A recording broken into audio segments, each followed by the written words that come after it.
Hey everybody, it's Sam. I just did replacement motor mounts on my w211 e500 2004 Mercedes 4matic. I wanted to share with you guys what's involved in this. First thing I'll do is show you what the motor mounts look like when they're out of the car. Both sides are identical. This is the top. They have a pin here that lines up with a bracket on the engine.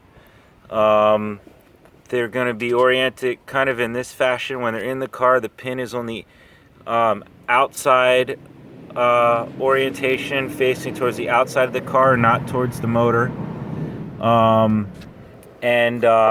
Here's the bottom. That's what that looks like.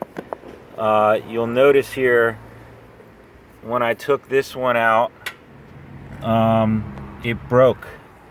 The bolt broke on me. Here's the end of the bolt on the bottom. If you break the bolt on the bottom like I did, and it didn't take much, man, that thing just snapped on me. Just a little bit of a turn. You don't have to worry too much. You are going to need, obviously, another bolt, which I got from the dealer. It includes this kind of washer that's attached to the bolt. And sorry, excuse the ambulance or whatever's going by, guys. I apologize. Anyways, the bolt on the bottom is a 14. I'm sorry, not. I apologize. I think it's a 15 millimeter. I actually used a 1/2 inch socket to get it out. So whatever that equates to in metric, I did not have the metric socket, so if I remember right, I think it's a 15 millimeter, but don't quote me on that, guys. Just look whatever the 1/2 inch equivalent is. That's for the bottom bolts. If they break when you're taking them out, don't worry about it. Like I said, you just get new bolts from the dealer, and you can still do the job. It's not a big deal. The top bolts are 5/8, and this is the setup I used to get to the top bolts. I had a 5/8 extension, deep socket. The deep socket's really not necessary. I was just using it for length. Then a swivel, and then these are 2.5 inch extensions. These are 5.5 inch extensions. So it's a total of about 15 to 20 inches in extensions you're going to need. Now they have this tool they sell online, some specialty Mercedes engine mount tool. You don't need that. You just need a little swivel. You can get right to it. I'll show you where the motor mounts are, guys. The white thing down there. Let me see if I can zoom in on it for you. There it is. That white thing, that's the motor mount. Right behind the alternator there. And on the other side, this one's a little tougher to see, but there it is. You can see the top of it there. And the way you do this job, guys, is you put the car up on ramps. You can use jack stands, but the ramps are helpful. A little less work for me, and also you're going to need your jack free because you need to jack up the motor. So the way this works is you put the car up on ramps, get underneath it. I'm sorry, no. Then you unbolt the top of the motor mounts. So use this setup here that I showed you to get down in here and unbolt the top of each motor mount. And you can just take the bolts right out. Okay? Then you're going to need to get your jack And actually, I'm going to pause the video for 1 second, guys, and I'm going to set the jack up exactly the way you need to set it up. Hold on 1 second. Okay, I've got the jack. I'm back. So you get a jack here, get yourself a block of wood. You set the block of wood on the jack like that. Get and this is after you've unbolted the 2 motor mounts at the top. Oh, and guys, don't forget about this. I forgot to do this, and I screwed myself. This is the biggest thing you got to remember. You've got your upper radiator hose here that runs along into your overflow bottle here. You've got to unlatch this right here. Let's see if I can do it for you now, because otherwise you're gonna break it. And I went through that, and I don't want you to go through that. So the way you unlatch this is you pull this front end back a little bit and just pull up, and it comes unlatched. Okay, real simple and easy. Unlatch it, get the hose free. That's all you need to do. I don't recommend messing with either end of this hose, and here's why. You may notice I have a brand new overfill bottle here. The reason for that is the factory one, as it gets old, the plastic starts to deteriorate and crumble. When I try to unhook this end of it, the fitting itself fell apart in my hand and crumbled away. So don't touch either end of this hose. All you need to do, you're not jacking the motor up super high, but you do need to unhook this connection right here. That's it. So it has enough play to go up a little bit. Okay? So unbolt your 2 motor mounts, unhook this top connection, you get underneath the car, and you're gonna orient this. I'm not gonna get under there now, guys, because I already put the bottom cover back on. You're gonna orient, this is gonna be, this block of wood is gonna be right about the same size as the bottom of your oil pan. Okay, oh, and obviously you need to take that bottom engine cover off. It's a few bolts to get that off. You line it up and you jack it up, and you're gonna get it. You'll see as you first start to jack it up, if you're standing in front of the car and you're running this jack here and it's going up, okay, the first thing you're gonna see is you watch the car itself. Watch in this area here. Compare this to this, okay? The front of the engine to the front of the radiator support. Compare those two, and you're going to see at one point the car first as a whole is going to go up, but once you get the car all the way up off of the shocks, then the motor is going to start going up separate from the car. Okay, and just jack it up, and you'll be able to look down into there, and you'll see that the mount is no longer on the is no longer attached to the little arm piece there. Okay, and you'll be able to actually reach down and kind of feel that it's freed up a little bit.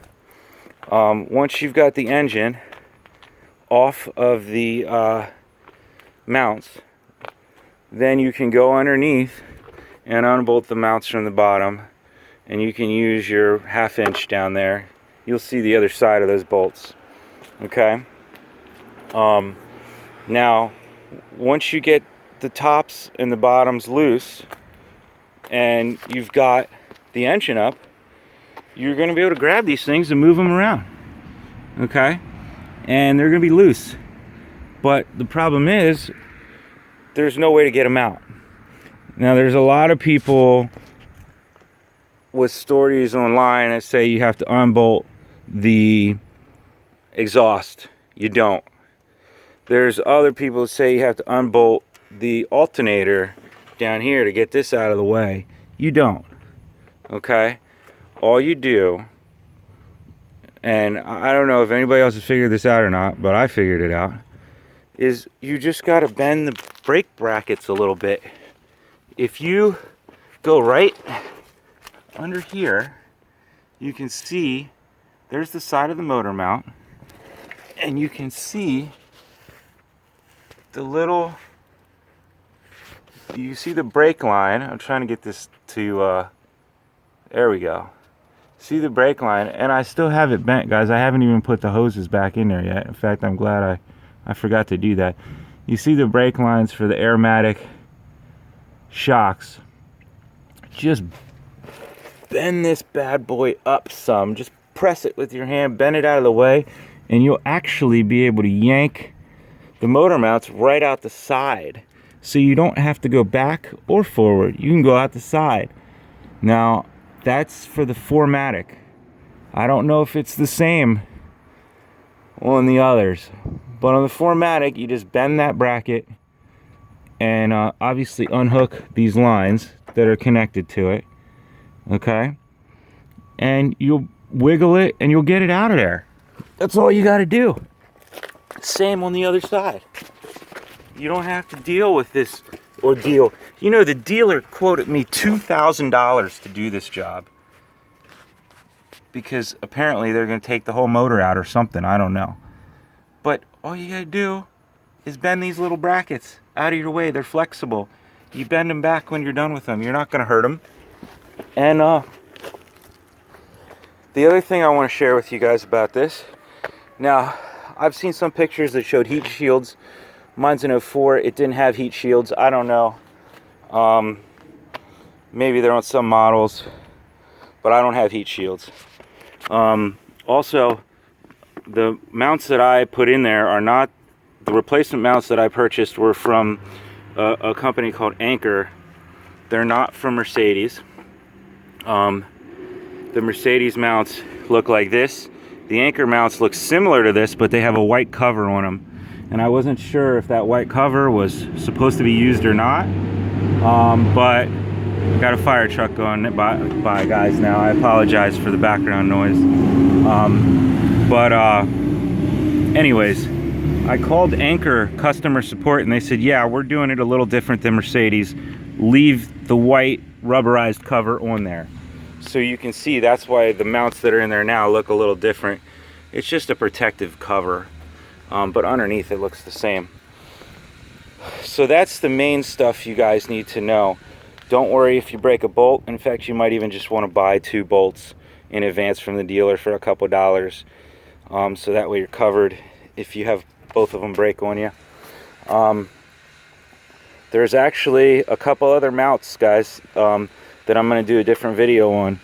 There's on the 4matic, I believe on the 4matic, I haven't validated this yet because I haven't gotten under there. I believe there's a transmission mount, but it's different than the mount on the non-4matic. So if you have a 4matic and you're trying to buy a transmission mount, it's not the same mount. In fact, I've got it here. Let me show you what I've only been able to find it from the dealer. Here's what the mount looks like, guys.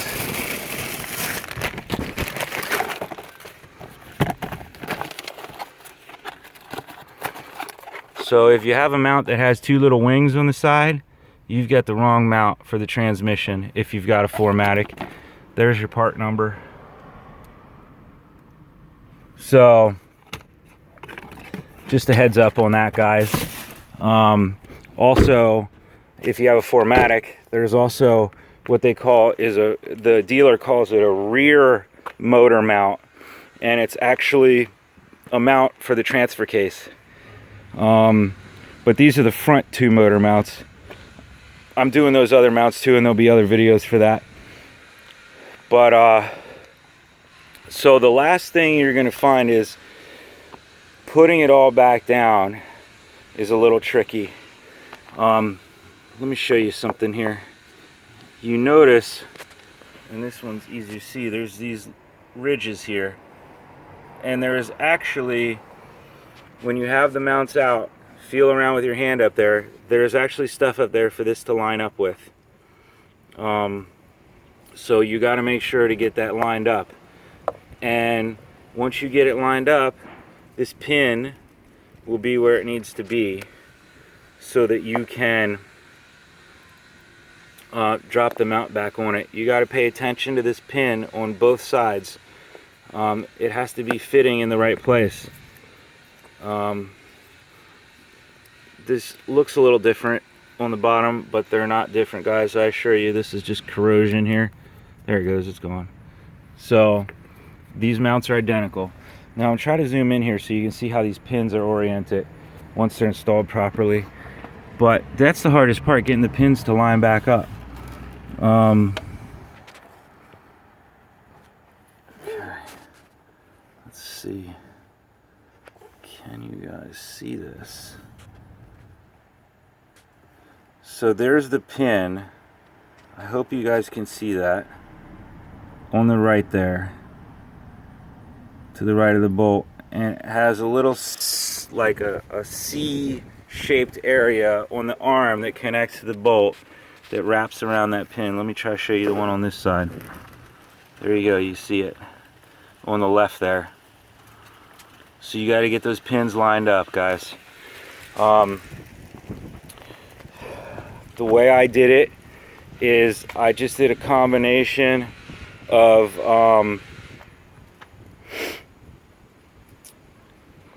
letting the motor down a little bit, lining up the screws on the bottom, or lining up the bolts on the, oh yeah, so I got the bolts on the bottom kind of finger tight. That's what I did.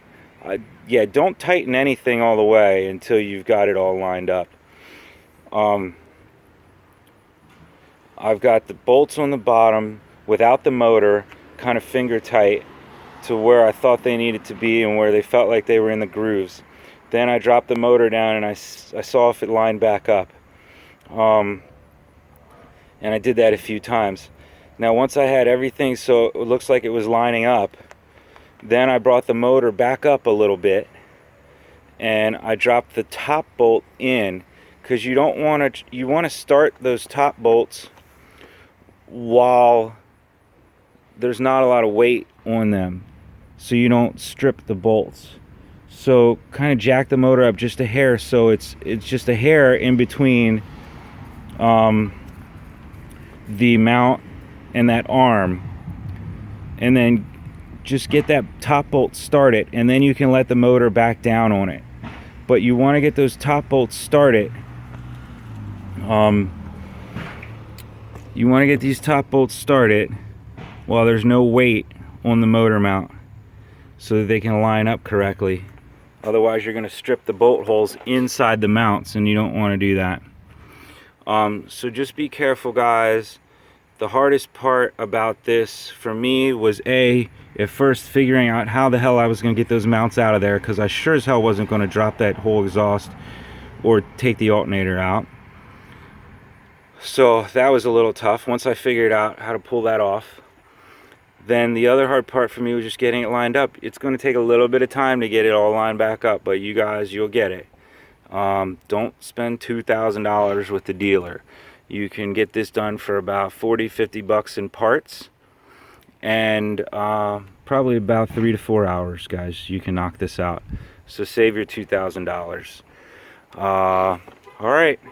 Take care, guys. If you have any questions or comments, feel free to post them and I'll reply for you. And good luck with it. Don't waste your money at the dealer. Not for this one. Bye.